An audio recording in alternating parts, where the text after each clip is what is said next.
Oke, coba lagi dengan Wawan di sini. Oke, tidak seperti video-video biasanya. Sekarang sedang ada di hutan di tengah kali. Rencananya kita akan membuat kincir air dan mencoba membuat alat pembangkit listrik sederhana. Oke, langsung saja ke videonya.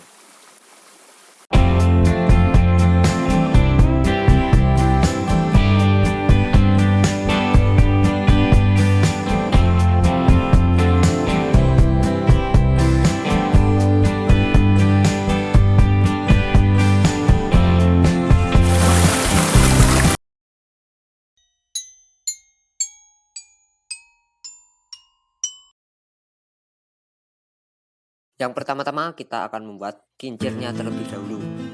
Seperti biasa, alat dan bahan serta pola sudah saya tuliskan di kolom deskripsi. Lalu siapkan jangka, penggaris, serta pulpen. Lalu kita membuat pola dengan jari-jari 15 cm. Oh ya, kita membuat lingkarannya ini sebanyak 2 buah. Selanjutnya kita siapkan triplek lagi, lalu kita membuat pola persegi panjang dengan ukuran 10 cm x 20 cm sebanyak 8 buah. Nah, dan ini hasilnya yang sudah saya potong-potong menggunakan cutter. Sorry, tidak saya video lagi pula, siapa juga yang mau melihat cara motongan. Oke, jika semua dirasa sudah cukup, lalu kita singkirkan terlebih dahulu. Langkah berikutnya untuk menyambungkan antara kedua bagian-bagian triplek, lalu kita mengambil sek, lalu kita potong dengan menggunakan gunting, ya kira-kira ukurannya 1 cm x 2 cm.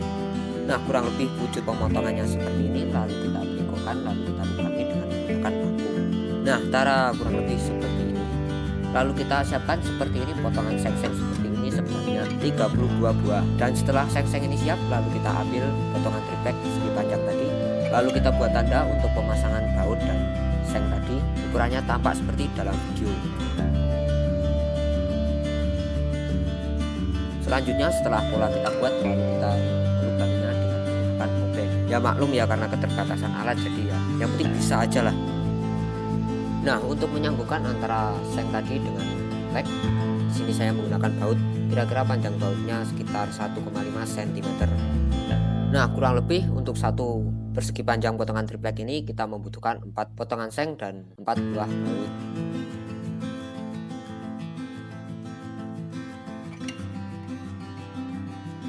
Nah, dan ini hasilnya dari potongan ke-8 triplek tadi yang sudah saya pasangi seng dan baut-baut. Lalu kita ambil potongan triplek lingkaran, lalu kita bagi menjadi 8 buah. Ya mirip kalau kalian membagi atau memotong kue. Sat. Mengambil 10 cm dari garis luar lingkaran. Jika semua langkah sudah dilakukan, lalu kita menggabungkan, lalu kita membuat garis miring-miring dari satu potongan ke potongan yang satunya lagi. Tampak seperti dalam video.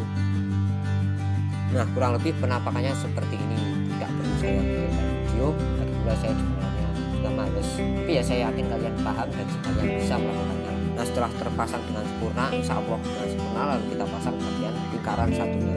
Nah, hasilnya seperti ini, dan ini sudah saya lubangi di bagian tengah-tengah dengan menggunakan obeng. Ya, kebetulan triplek yang saya gunakan ini tripleknya lunak, nggak begitu terlalu keras.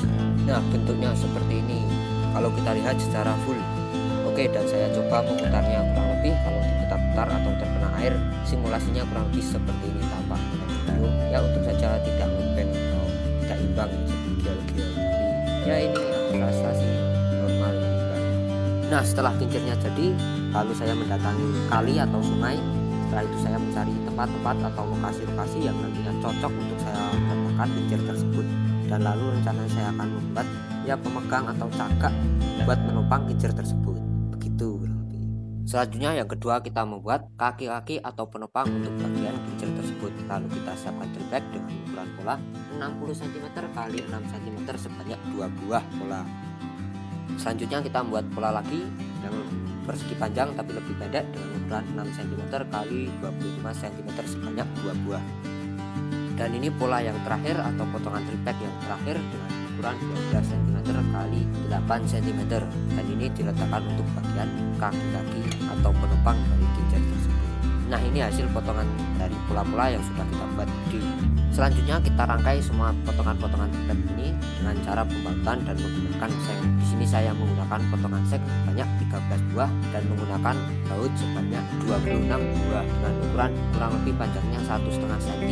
Nah, ini kurang lebih hasil penampakan dari semua rangkaian dari semua potongan-potongan template yang sudah kita rangkai menjadi satu. Ya, kurang lebih penampakannya seperti ini. Nah, selanjutnya kita siapkan. Nah, di sini dinamo bekas dari kipas. Nah, dinamo ini kita dapat dari bagian kipas untuk belok kanan kiri, bukan untuk memutar kipasnya. Dan kita ambil satu buah aluminium, ini saya dapat dari anten TV bekas ya. Dan ini lubangnya sebenarnya tidak ada lubangnya, di sini saya melubanginya dengan menggunakan paku. Kebetulan aluminium ini cukup lunak kalau kita melubangi menggunakan paku, tidak begitu terlalu keras. Dinamo tadi sudah kita sambungkan dengan kabel dan stop kontak. Di sini arus yang dihasilkan adalah arus AC, dan ini proses melubangi penyangga untuk kincir saya menggunakan penting ya maklum keterbatasan alat waktu ya. Nah, nantinya kita pasang seperti ini dan bagian aluminium dari antena ini lalu kita sambungkan pada kincir. Bagian-bagian semuanya ini saya rasa adalah proses yang paling berat ya dan paling susah.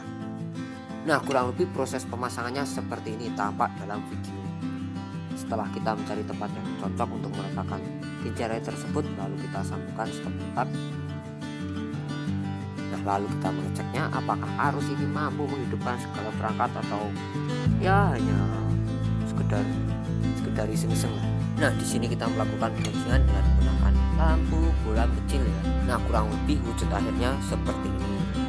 Nah, ternyata mampu ya untuk menghidupkan lampu bola kecil.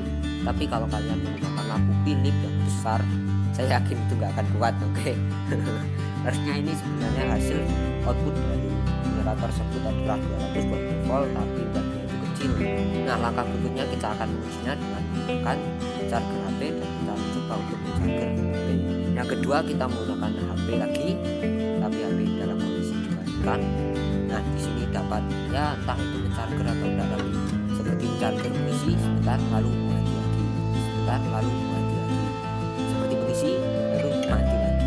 Tapi yang jelas kalau untuk menghidupkan lampu ya mampu. Tapi kalau HP mungkin HP zaman dulu mungkin mampu ya, seperti menyala seperti Evercross lah, Cross lah. Tapi HP zaman dulu saya yakin bisa untuk mencargernya. Mungkin hanya itu video dari kita, pasti banyak banget salah saya. Maaf, dan jangan lupa nantikan video-video berikutnya. Ya, ini cuma iseng-iseng video ya untuk mengobati rasa kekepoan kita lah. Generator ini menghasilkan arus dan sebesar apalah. Ya, intinya cuma untuk mengisi kegabutan lah.